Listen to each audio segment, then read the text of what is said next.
Get started with our community development meeting. This is a joint meeting with the Board of County Commissioners, SCJ Alliance, Planning and Zoning Commission, and Kootenai County Parks and Waterways. Today's date is December 4, 2025. The time is 2:04 p.m. In attendance are Commissioners Eberline and Matari, and I will go around the table and introduce everyone. But we'll begin with, I'm going to call this meeting to order. And there's no opening remarks, but I would like to just make an introduction. To my left is our Community Development Director, David Callahan. A consultant from SCJ Alliance is Aaron Qualls. And from Planning and Zoning Commission, Commissioner Terry Harwood. Our chair, Madeline David, Commissioner Victoria Slater, Commissioner Tim Vullis, Commissioner Tamara Bateson. We have our County Civil Deputy Attorney, Pat Braden, and of course, Commissioner Eberline to my right. And with that said, are there any conflicts of interest? There's none with me. None with you. Okay. No public hearing, no deliberation. We're going to go right into business. And the first item is SCJ, which is SCJ Alliance Consulting, joint meeting, comprehensive plan kickoff. It's a discussion, and should we start with Mr. Qualls, or I'll hand it right over to you, Mr. Qualls. Thank you, Commissioner, and thanks everybody for being here. It's an exciting time to be involved in Kootenai County. It's not often that you do a whole-scale update for a comprehensive plan, and this will be the first Parks and Master Plan for the county, I think, ever. Is that right, Nick? So what we've done is we've kind of scoped this to be a combined effort, and what I wanted to do today, and I'm sorry to commissioners, some of this will be a little bit repetitive to you, but kind of go over what a comprehensive plan is, why you do it, and what it can be at its best. Along with, and I have Mark Garf here, he's our one of our senior landscape architects. He is out of Butte, Montana, and he's joining us remotely. Can you give a wave, Mark, so we know who you are? There he is. Hi, everybody. We're going to kind of tag team this a little bit. I'd like to go over the what and whys, kind of go over what a tentative schedule could be, which is at this point fairly aggressive, but we'll talk about kind of the overall process, and talk about what kind of engagement activities we're hoping to do in the county, which is a very important part of any comprehensive plan. If you don't have community support behind it, your implementation is going to fall by the wayside. And then we'll go over some kind of key findings that we've found already. We've completed a community profile, which has a whole bunch of data about demographics and environmental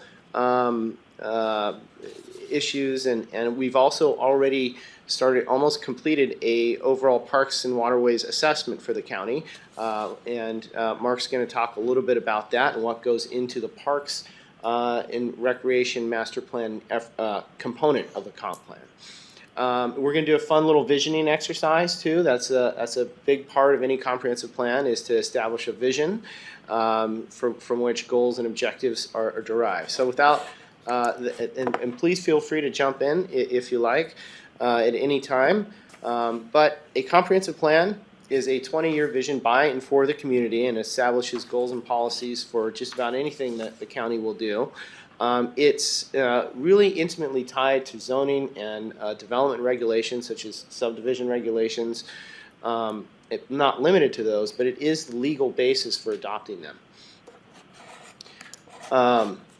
It's a requirement by the state of Idaho. It sets the stage for what can be built where, or what will not be built where, and it helps ensure that decisions made on development are not on the fly, but they're made in the broader context of a community vision that's ideally supported by the community, and that depends on the level of engagement efforts we're able to do. So it provides a degree of predictability for the business, for the community, for businesses and property owners. And it also can be used as an interagency negotiation tool. It can support grant applications, and it can be used as a budgetary tool for capital improvements.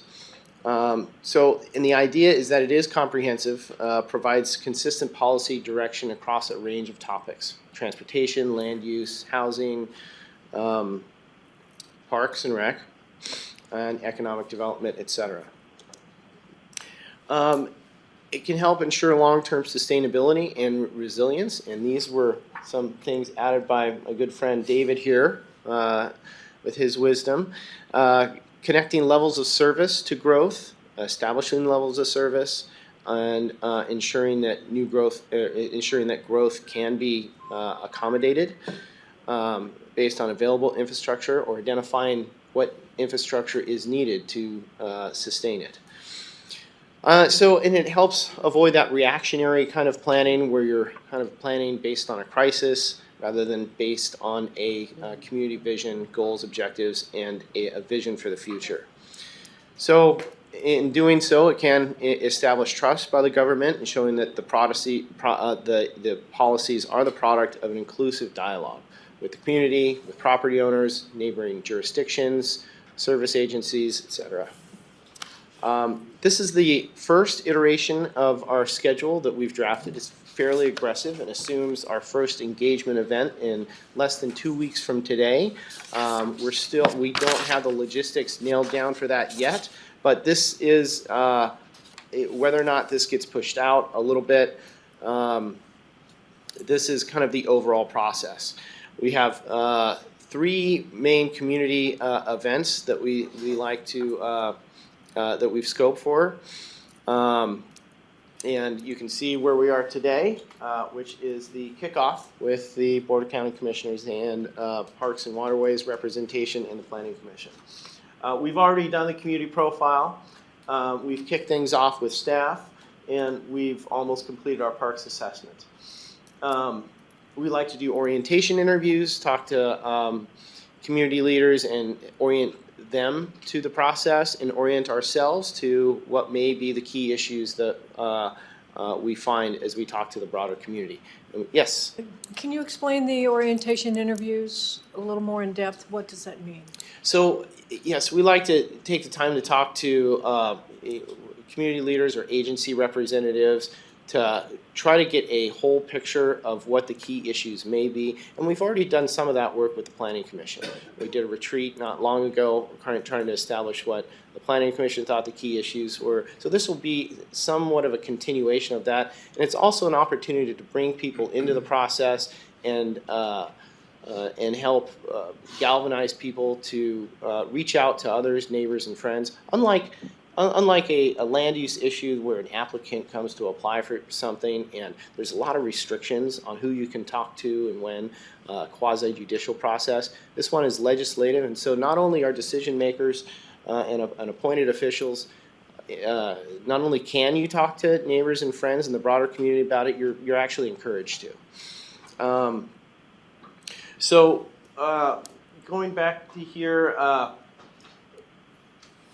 we like to start with a broader survey. We've already started drafting a survey, and we like to go to where people are at and not just invite people into a government building where they might not feel as comfortable expressing their opinion or may not be used to it. So we like to go to existing community events and set up booths and draw people in and hear what they think and what they have to say.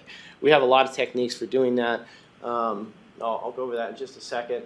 So we've kind of looked at a few events to target: the farmers market, the fairgrounds, and potentially something even as early as in a couple weeks, maybe a Christmas fair or something like that, so we can really start hitting the ground running. Throughout the process, staff and us will be working with staff really closely on vetting documents before it comes to boards for review. And baked into that are a lot of committee meetings, Planning Commission meetings, Parks and Waterways meetings, and regular updates with the Board of County Commissioners as well. And when Yes, you sir. speak, just for people who are at home, if you turn away, just try to keep the microphone somewhere around so that way they can hear you. Thank you, sir. So as we move through the process, we start to get into more specifics. We start with a very broad-based survey, trying to establish planning priorities through some engagement exercises, and then as we move through, what we'd like to do is to create, some things that people can really bite their teeth into, some scenarios for future land use, some park improvement ideas, And then we like to have an event or piggyback onto an event where people can really weigh in about those specifics. That comes about midway through. Then, through some additional workshops and working with staff, we'll come up with like maybe a 75-80% draft plan, and we come back to the community with that for further refinement by boards and committees. The only thing you're really required to do is hold a public hearing by the Planning Commission and adoption by resolution of the Board of County Commissioners. We want to go way beyond that so that we know that we have legitimacy to the final document. There will be a public hearing, 2 public hearings, I believe, at least, one by the Planning Commission, one by the Board of County Commissioners. The Planning Commission public hearing, which is about a year from now, if we hold to this rather aggressive schedule, and we'd like to provide some flexibility in case more time is needed to get it right. We like to host a little open house for folks to come in and an informal Q&A session so that comments and input are a little bit more, we find that it makes for higher quality input at that public hearing. Then, room for refinements before it comes to the Board of County Commission for final public hearing and hopefully adoption. So that's kind of the overall schedule, again, subject to change. I'll show a couple of examples of what we've done in the past for engagement activities. Penny polls are a very popular initiation where we give people a bunch of pennies to spend, and we invite people in, hey, would you like to spend county money? You get 7 pennies. You get to spend them however you wish in these priorities. You can put them all in one jar, or you can spread them out however you like. Similar to how county commissioners are faced with budgeting every season and the trade-offs associated with that. We also at that time like to promote the online survey, which we'll be promoting as broad as we can using several media channels. And you have a great individual who runs your current keepingkootenaicounty.com website, and we'll create a page dedicated to that and hopefully create a maybe an email newsletter system, which is not hard to set up to directly outreach to people who want to stay engaged and want to know when the next thing is. Here's an example of scenario work where we have boards showing different land use scenarios, and we give people scorecards, and then we come back to the Planning Commission and rework that further. Often what we find is the scenarios that we developed, it's some hybrid between them. That's about midway through the process. Overall, there are 17 elements required in Idaho Code for a comprehensive plan. We've checked a lot of these boxes already with the community profile. Really what we're going to be doing now is start envisioning the future. One thing that we also want to look at specifically with this comp plan is your implementation section. Make sure that there's an actionable plan to make it reality. And that means a schedule, that means key players, that means specific, maybe ordinance updates or partnerships and who's responsible and when. So that's something that we've identified that we think the county could really benefit from going forward. Just a quick note on the difference between the implementation and the plan, comprehensive plan guides. It is the legal basis, as I mentioned, for zoning and other regulations, long-range community vision, and all the data that we've had thus far compiled, existing trends, data, and growth forecasting, which I'll cover in just a minute, all required elements. Your zoning and subdivision regs. Zoning must be in accordance with the plan, according to Idaho Code. And it determines, again, what uses and densities go where, establishes lot sizes, setbacks. So that's where the rubber hits the road. And then, may inform other development design standards and serviceability through your subdivision ordinance and the infrastructural requirements to serve and capital improvement programs, and which are ways to maintain levels of service, or LOS. And so we'll be taking a look at all that comprehensively. The other big thing that we're really excited about is of course the recreation component, which is a required component. We're going to make this much more than just the little bit paragraph in Idaho code that says you're required to have a recreation component. And I'm going to hand it over to Mark, who can talk a little bit more about what we're hoping to do for the county for Parks and Recreation. Mark, go ahead. All right. Thanks, Aaron. I'll let you not talk for a minute. I'll do the heavy lifting from here. I'm Mark Garf. I'm a landscape architect. I'm over here in snowy Butte, Montana. But a few weeks ago, I had the great fortune of spending a couple of days with Nick Snyder and some of the other people at Parks and Waterways and getting out on the water and really seeing some of these assets that you've got here in the county. We're looking at Carlin Bay Park here. Just what a wonderful spot. So just a kind of big picture, what's a park recreation and open space and trail plan? Like what does that element mean? Just like the comp plan is a big picture guide for the entire county and those 17 elements, the parks plan is the big picture guide for how to care for and improve the places where you play, connect with nature, and spend time outdoors. It helps you look at the whole county and ask, what do we have? How well does it work? And what do we need? We look at how to make the parks, the programs, the open spaces, and the trails even better for everyone. That's all residents of the county. That parks plan brings together community input, recreational and physical inventory data, which we're already well on our way through, and a long-term visioning so Kootenai County's leaders can make smart decisions about where to invest and how to grow the system as your population grows. It helps us protect important natural areas and open spaces, expand your trail connection, improve parks and recreation opportunities, and helps more people in more parts of the county have access to these great outdoor spaces. I guess in simple terms, it's a snapshot of the current system, what the community has told us they value through the community engagement we're going to be doing. It shows us the gaps in service we need to fill and sets goals and priority projects to guide you for the next several years through what we call a capital improvement program.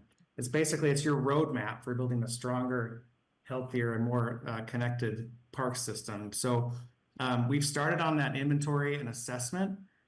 We got some great data from the county already on what you have, and then we saw a lot of it in person on those couple of days a few weeks ago. We'll use that data. We'll create like a full picture of everything that you've got. All of the go back one slide. Everything that you've got, all of the programs, all of the recreation elements, and we'll use that to develop a level of service for the county, and we'll compare that to other counties and also some national recreation trends. We'll look at kind of border spillover, all the people coming over from Washington that use your parks, and then we'll be assessing gaps in the system, and we'll also help look at multi-jurisdictional overlap. You've got these other cities that can provide some of the services, so you don't need to do absolutely everything at the county-wide level. And we'll put together kind of a vision, policy, and goals statement. Next slide.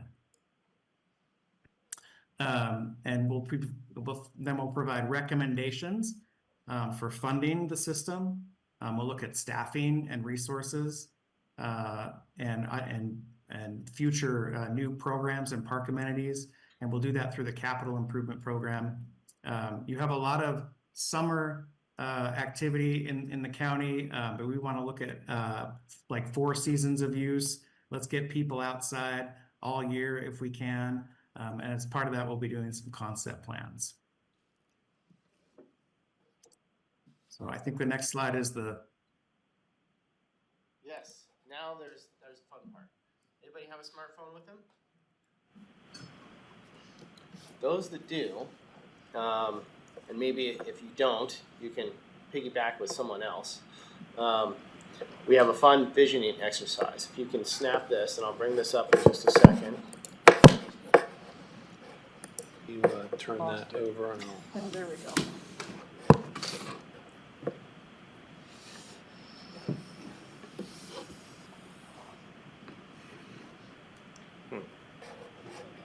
today? Took me to making my own. Oh, Yeah, it just took me to this. it should. Yes, that's right. Okay. And then what?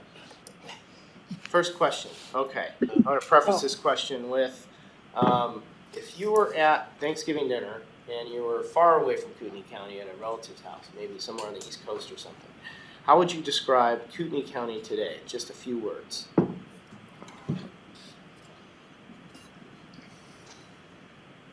Home. I moved here in 1952 and it ain't what it used to be. What it used to be. Maybe I can respond for you here.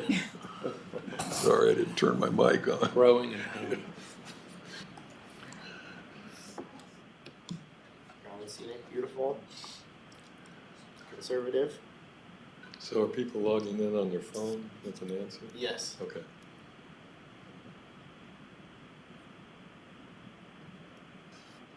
Any others? And it's word salad. Word salad. Yeah. Do you want any? Word cloud. Yeah. Growing home. Friendly.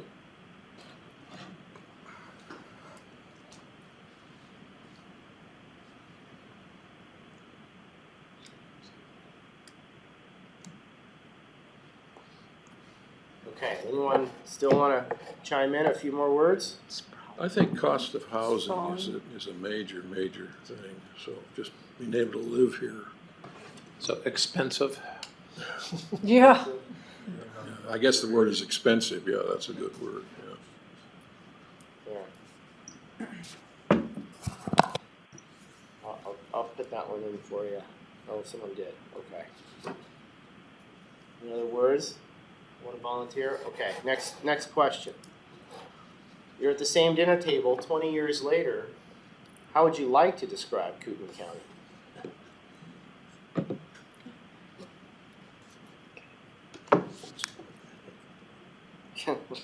You can, that's okay. Hope somebody takes care of my grave. I mean it, like taking care of places like that, even with the charge of people that we have, we still need to maintain the areas, the public areas. Taking care of thriving, also conservative, natural, rural, comfortable. Rural's already there? Oh, okay. Undeveloped. Yeah. Not gonna happen. Affordable. What are you all submitting? What are you all submitting? Anything? Nothing? Overcrowded. This one would be less crowded. How would you like to? Yes, how would you like to Oh, describe it? yeah, Less that was crowded. pretty less. Yeah, less crowded. There you go. Okay, I'll put less Less crowded. expensive. Okay. Excellent. You see how sometimes we sometimes hear conflicting things when we want affordability, but we want less development, right? And reconciling those things is part of this overall process with the broad community. Okay, so what are the challenges we have to get there? You think about what you'd like, how you'd like to see Kootenai County evolve over time. Housing, that'd be density.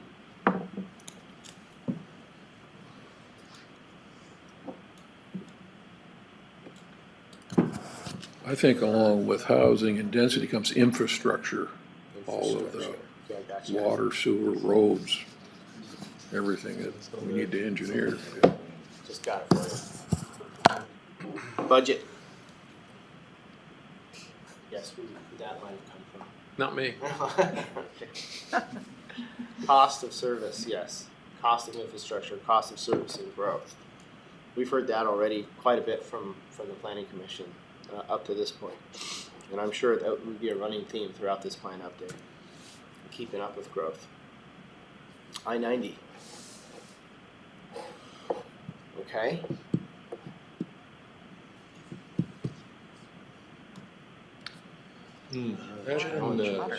$2.3 billion worth Yeah, it's of okay. transportation infrastructure.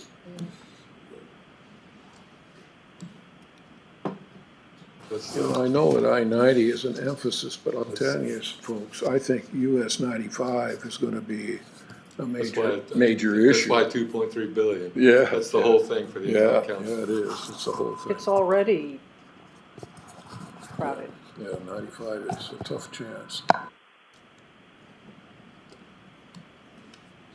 Won't let me do a dot. Oh, okay. I got it. Okay, very good. All right, next one. What are the opportunities we have to get there? 20 years. Must be some.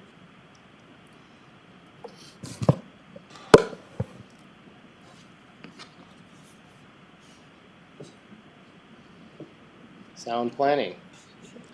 Did you do A that? big no. Excuse me.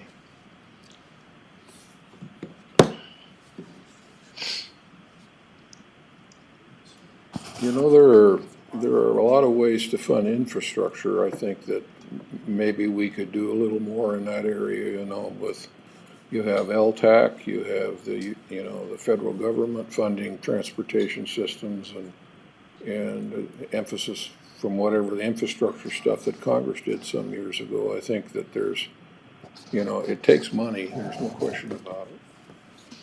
Someone did say regional partnerships. Does that capture what you're Well, thinking? that would help, yeah, but I mean, you're still gonna have to look at, I mean, I don't think the federal government's reauthorized the gas tax in a long time. It's only like 18 cents, and maybe they need to make it 50 cents a gallon.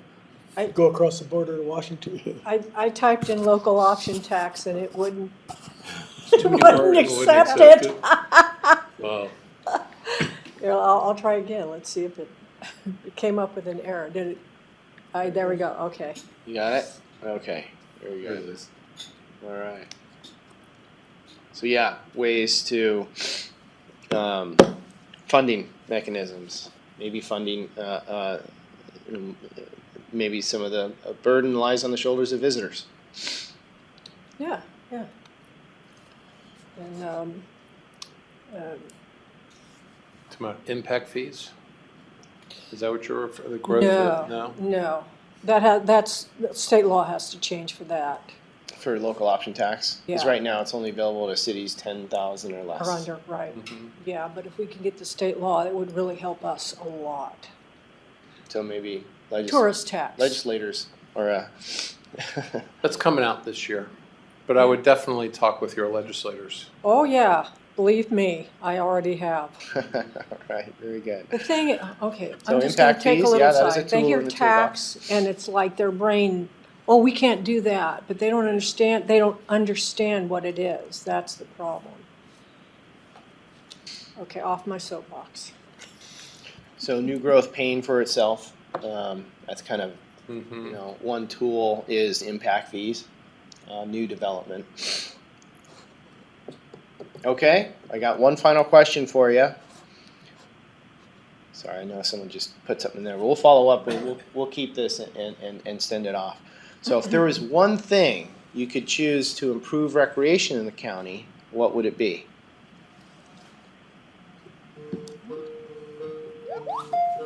I think we need to plan for open space before we cover the whole prairie with houses. Playgrounds. Yeah, or just a place to go and sit and relax or something, yeah. Just open space preservation, just open space preservation. Yeah, I gotcha. Yeah, slow growth. Did it go up there? No. Secure open space. Is Slow up there. growth.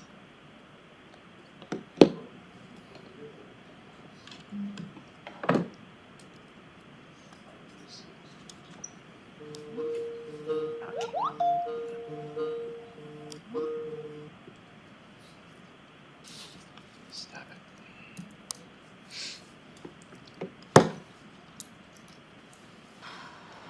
More parks, more options, connectedness, athletic fields. Increase waterfront access. There's great waterfront access by boat, but some areas maybe don't have as much access for other users. Is that kind of what I'm hearing? Okay. Study river wake impacts. Trails. May kind of go along with connectedness. Trails meaning like natural trails or pathways or both. I know we've already started identifying some gaps in the Centennial Trail, and that's a multi-regional effort. Okay, anything else?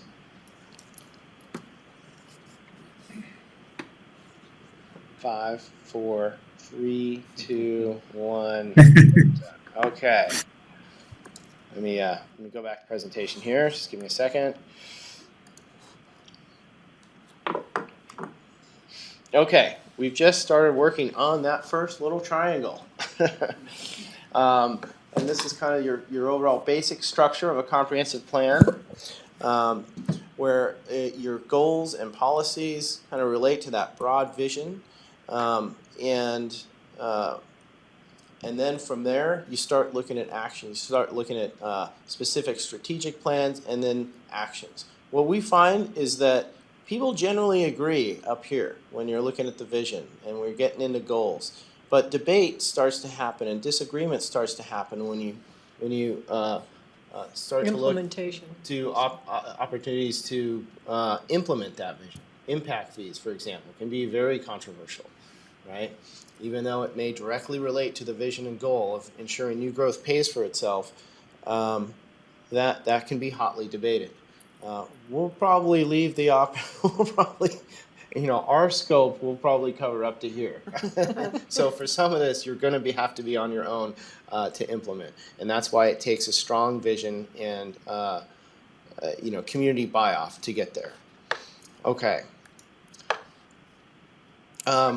I'm going to turn it back to Mark. He's going to talk a little bit about initial observations with parks, and I'll go into some key findings that we found through the community profile. Go ahead, Mark. Okay, thanks, Aaron. So when we were out there, we learned a lot. It was a really fun day. Some of our initial observations are your on-water program is it is unparalleled in Idaho. It's the largest county waterways program. You've got the highest number of registered boaters, about 27,000, and probably many more unregistered boaters, I'm guessing. The Parks and Waterways Department, it's a very highly trained, very specialized staff. You've got park rangers, law enforcement with diverse capabilities. They have specialized first aid training, backcountry and for their backcountry and on-water operations. Your specialized equipment that, most park systems have mowers and machines that suck up leaves and not Kootenai County. You guys have a beautiful new jet boat, which is a fantastic asset for the county, especially for this giant lake and all of the areas that you need to patrol and keep safe. You also groom 300 miles of trails in the winter. So you've got these unbelievable snow groomers. It's really a different kind of county parks plan because of the outdoor environment that you're in the middle of the panhandle there. We also saw that the Parks and Waterways Department supports other departments in the county, particularly law enforcement on the lake, during emergencies.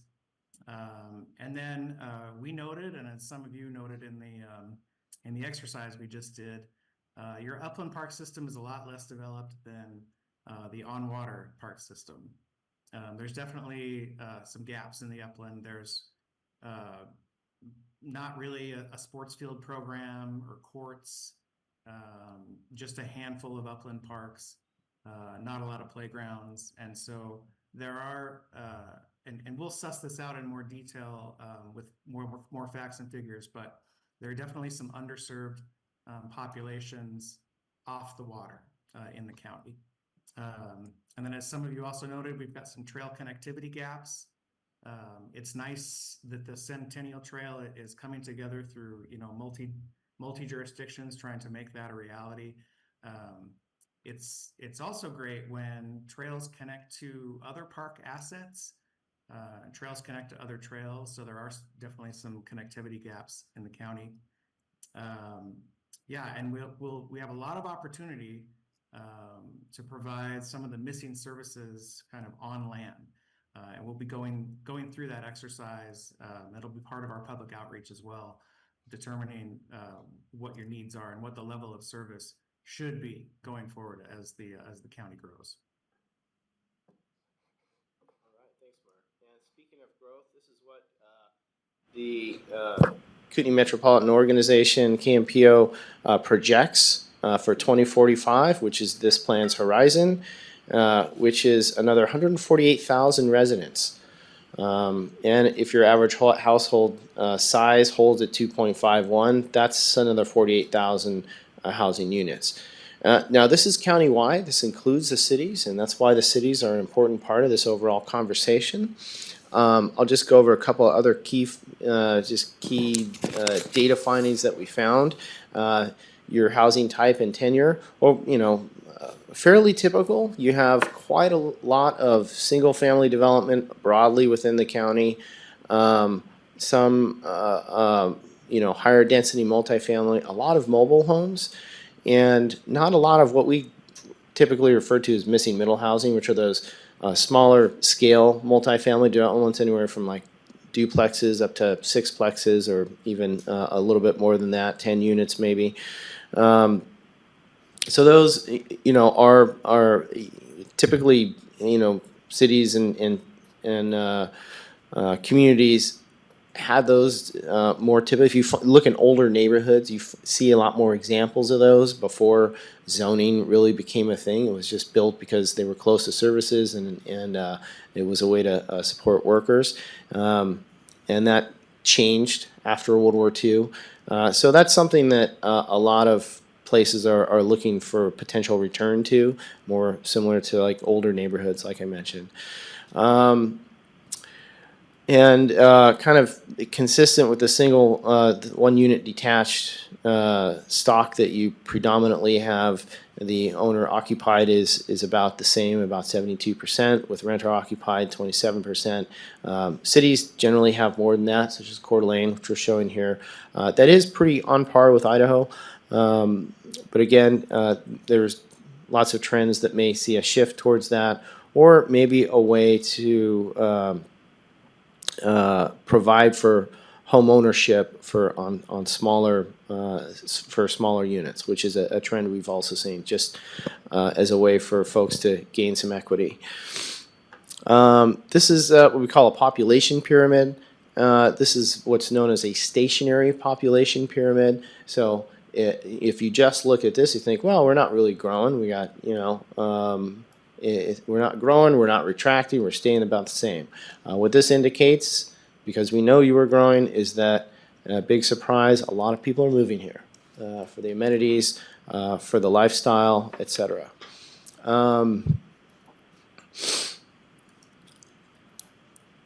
Income has risen in the county compared to 2012. Similar to Idaho and Coeur d'Alene, and some other stats that kind of inform, challenges with housing and your workforce, and ensuring that Kootenai County has a diverse economy. Yes.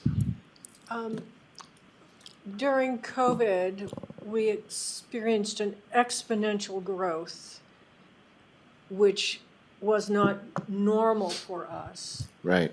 How did you use that calculation in what you figured? So this came from census data, which is tough for small communities, but it's more applicable to larger areas such as the county. So we just went by that. I don't know that, I have to assume that the 2022 data kind of reflects some of that migration pattern of 2022. That has since leveled off a little bit. Yeah, it might be a little Yeah. on the high side. That's what I was wondering. Right. Yeah, it has, the growth has since kind of leveled off. Right. And we can right-size that, a little bit I mean, that's been the trend in a lot of rural areas in the West, that it has kind of leveled off. Growth has continued, but it's just not at the pace as it Right. was. Right.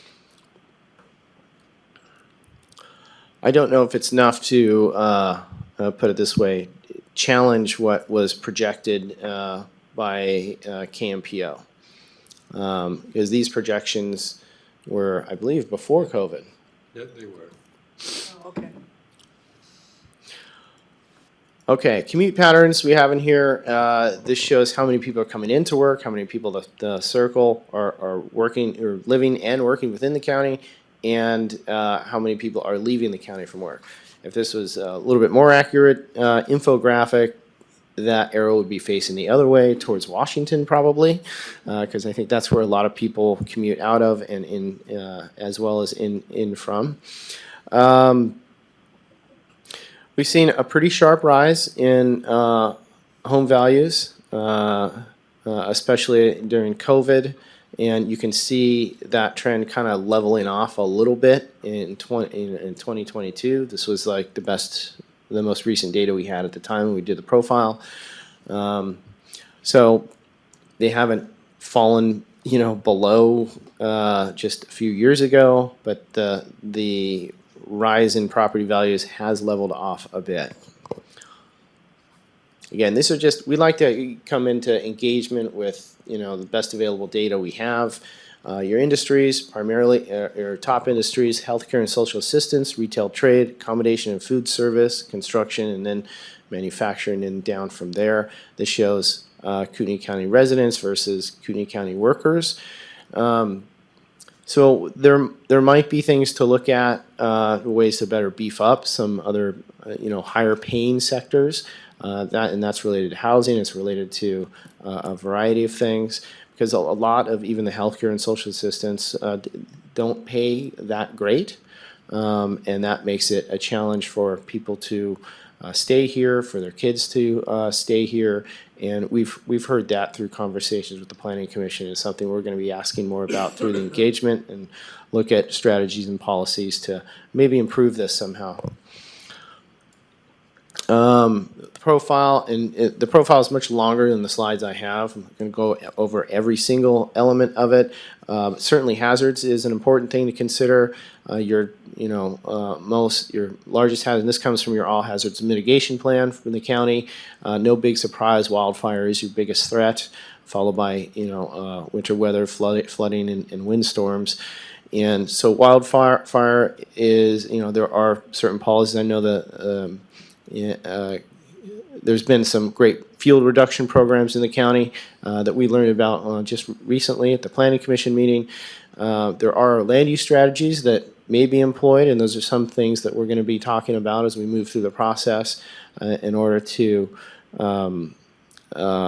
make it so fires are more fightable with existing tax base, and for structure fires specifically, and ensuring that these are just some ideas that there's multiple ingress and egress, evacuation routes. Those are things that are directly applicable to policy and subsequent development regulations that we may look at, as well as infrastructure capabilities for roads, for fire trucks to get to, and water availability to fight fires as needed, depending on where growth is allocated most appropriately. Lake health and land use, we certainly did a deep dive into the known contamination issues within Lake Coeur d'Alene and in the Spokane River and the Coeur d'Alene River.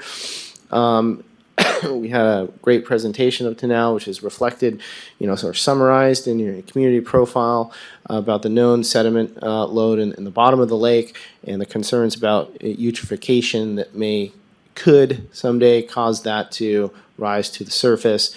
There's been a lot of wins on this front in the past, but it's something, especially with the new growth projected and development along the shoreline, remains an ongoing threat to the lake health, which is probably your biggest economic driver in the county. And then, of course, the aquifer. I know the Board of County Commissioners, no stranger to this issue. Recently, a new ordinance was drafted to protect the aquifer, which is the Idaho's only sole source aquifer. Serves about 500,000 people, including in neighboring Washington, and it's something that certainly can be under threat from land use decisions, septic systems, fertilizer use, stormwater quantities. So it's also an important aspect of your overall comprehensive plan. And your policies and subsequent development regulations. This is the areas that are most sensitive, and this is a map recently provided by the Aquifer District. And so this is even more of a more important area to consider when thinking about land use decisions. And so we have this to help inform any policies and subsequent development codes that may result from this effort. And then finally, one thing we did, and this is very rough, we did a GIS analysis because there was a lot of concern expressed about growth and preservation of open space and what will happen in the future if development continues at this pace and nothing is done. What this shows is all the address points we have. This is what I think EMS uses to respond to addresses. And so we plotted these and kind of did a 3D map, and then we looked at zoning. It's very rough. Doesn't consider market impact, reductions or critical areas for that matter, or steep slopes. But we looked at existing land use patterns and zoning today, and we came up with what it could look like at some point in the future. This may not be 10 years, may not be 50 years, but under existing development scenarios, and if growth continues at the pace, that's what the county could look like, again, at some point, based on your existing development code. So it's very rough. Don't hold me to that, but it was just an indication that, and this just is in the county jurisdiction, I should say, the gaps you see in the middle are in neighboring cities, which we did not look at. But I think you can expect, a lot of that filled in too. So not to be too alarmist, but it's a good time to start thinking about the future and planning. And with that, I'm happy to answer any questions at this point. Thank you. Any questions? I do have a couple little comments. One of the things that I think are important to incorporate are county service levels. And, incorporating that into the comp plan so that we have some framework from which to look at. Because as we grow, there's a greater draw on county resources. The big ones are public safety. Comprises roughly 60% of the county budget.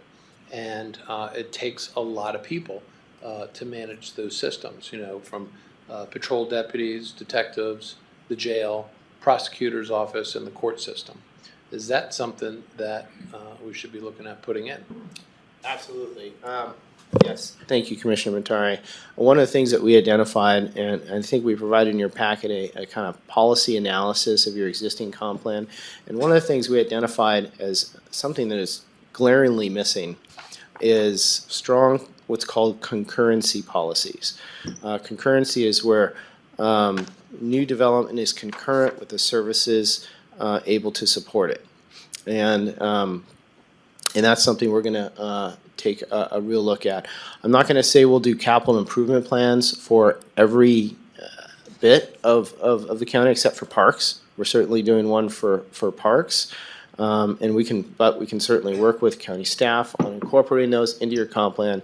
It's funny that it's not a required element in Idaho to have a capital improvement plan, but it's something that we can certainly bake into. And yes, that capital improvement plan is intimately tied to levels of service. What levels of service are you comfortable maintaining? And what's it going to take to maintain those levels of service as new growth comes online? And is it fair to shoulder that on existing residents, or should it be paid for by new growth? So those are the questions, policies that we're going to be looking at and asking. Yeah. Piggybacking on that, if you remember that slide that showed the various economic drivers in the county, it's a little bit misleading because there were some long lines there, but when you look at the actual math, we have less than 30% of the entire county in wealth creating industry. There are places around the country where it's double or even triple that. And the reason I bring it up is concurrency is not just in levels of service for departments, but you need to try to some extent and match how taxes are generated throughout a community based on wealth creating industry. And so one of the discussions I hope you have as part of the comp plan is, are there ways to increase wealth creating industry but still keep a balance of the things that you admire about the county? Any other thoughts? Okay. No, I agree with what Dave said. It's, we want to maintain the place kind of like it is and it was, and that's great, you know, I mean, that's part of the draw here. But we gotta employ people someplace, and that's, I talk to a lot of young people, and boy, they're struggling. I mean, they really are. I mean, and we can provide educational opportunities at North Idaho College, University of Idaho, Lewis Clark, and all that. But are they going to find a job when they get through with their education? See, and so I don't know what types of industry we should try to encourage here. I have some ideas, but we better start thinking about providing jobs for people here, other than frying hamburgers and stuff, you know. And I just want to make sure, you know, for people that we understand, because I think what you're talking about is that there's some ratio of commercial versus residential, Right. that Kootenai County does not become all residential, and it doesn't become all commercial. But even then, wouldn't we want to look at the county in relation to Spokane, which is a Right. larger metropolitan area, and that, you know, and it's not unusual for communities outside of a larger metropolitan area to be more bedroom-like and less, you know, completely trying to be self-sufficient and have their own industrial base. Right. So is that incorporated? You can just drive down the freeway going back and forth either, and you'll find that it's like San Jose. Yeah. The traffic. Yeah. Well, the good news is that there are plans, and they're in place now to expand I-90 to 4 lanes each direction, up to the state line. So, and then it'll go back to its bottleneck. In your bottleneck. So, thank you. Are there any other questions or comments from anyone? What are next steps?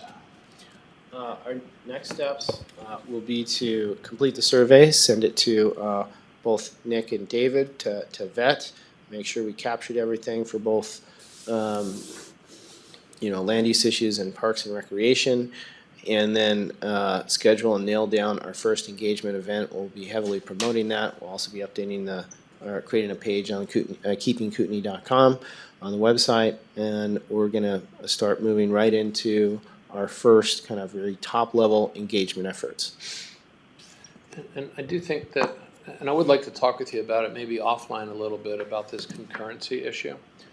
Because one of the things that I think is really hard for the Board of County Commissioners is that we're the ones tasked or are asked for money, right? And without understanding, where we want to be for service levels, the way that money oftentimes is distributed to the electeds is who screams the loudest. And, that is not a good way of managing taxpayer money, in my opinion.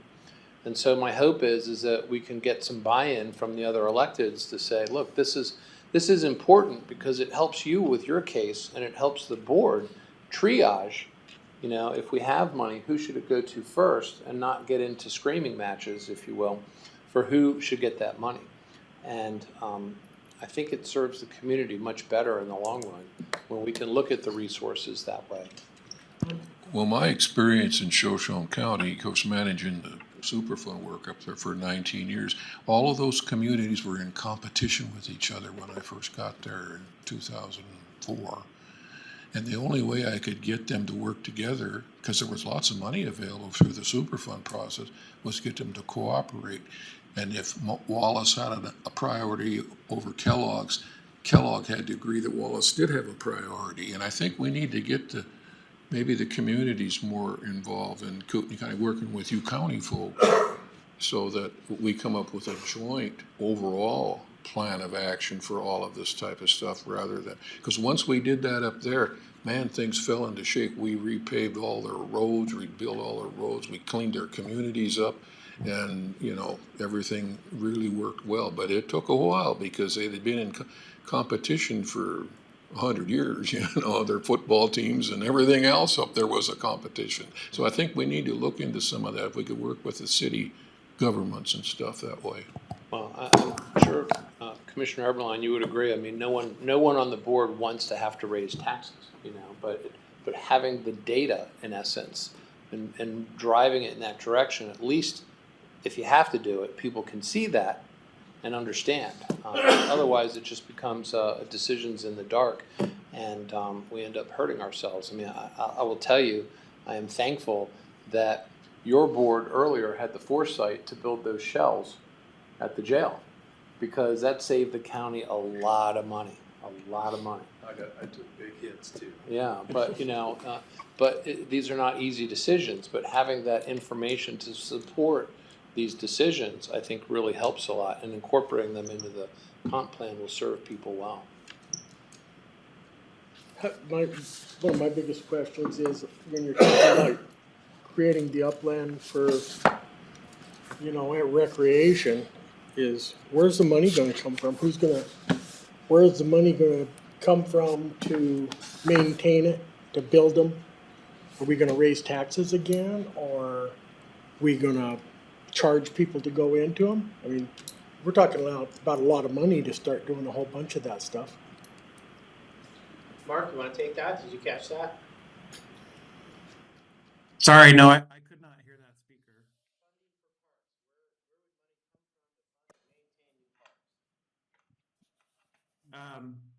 Well, Aaron, I haven't studied where they currently get funding, so I may be at a disadvantage to answer this, but I know that a lot of other counties and parks departments, they do look at impact fees. Sometimes they form a special district for parks, which is property tax based. And parks are always applying for grants, looking for ways to fund specific projects. So there are a lot of funding options, and part of what we will provide as part of this Parks and Recreation update is an analysis of what types of funding you might be able to get, and how it might work for this county. So I haven't done that research yet, though. So I apologize if my answer is not very complete. I think Nick Snyder could give us a good synopsis. Well, thank you. Nick Snyder. Thank you, sir. Sorry, I wasn't prepared to speak. At present, most of our funding for our department comes through vessel registration. Kootenai County's primary service at present, again, is marine facilities, boat launches and docks, etc. As Mark spoke to, we do have some upland properties not yet developed because we do have limited funding through the general fund. There is currently a parks levy, but it draws a very small amount, just enough to sort of sustain us and put some Band-Aids on projects that we have. When Mark spoke to additional playground equipment and development, that would be up to the Board of County Commissioners to make that determination as to whether it's implementing fees to use that. It's typically not common to charge mom and dad to bring the kids into a park to swing, but there are parking fees and some other things. Mark did also touch on some grants from capital improvement standpoint. Kootenai County Parks and Waterways are prolific grant writers. We chase a lot of money. We're happy to do that, but there's some limits. It only pays for some initial capital improvements, not ongoing maintenance, which of course could be very, very expensive. So to that end, again, the county commissioners will have to make some decisions.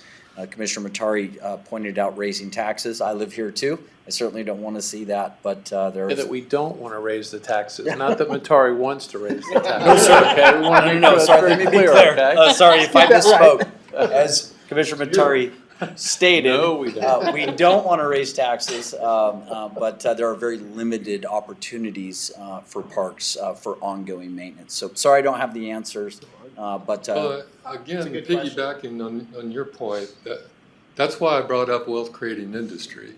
Most communities actually bank on their wealth creating industry to fund most things because, at least since the 1930s, residential development has never paid for itself.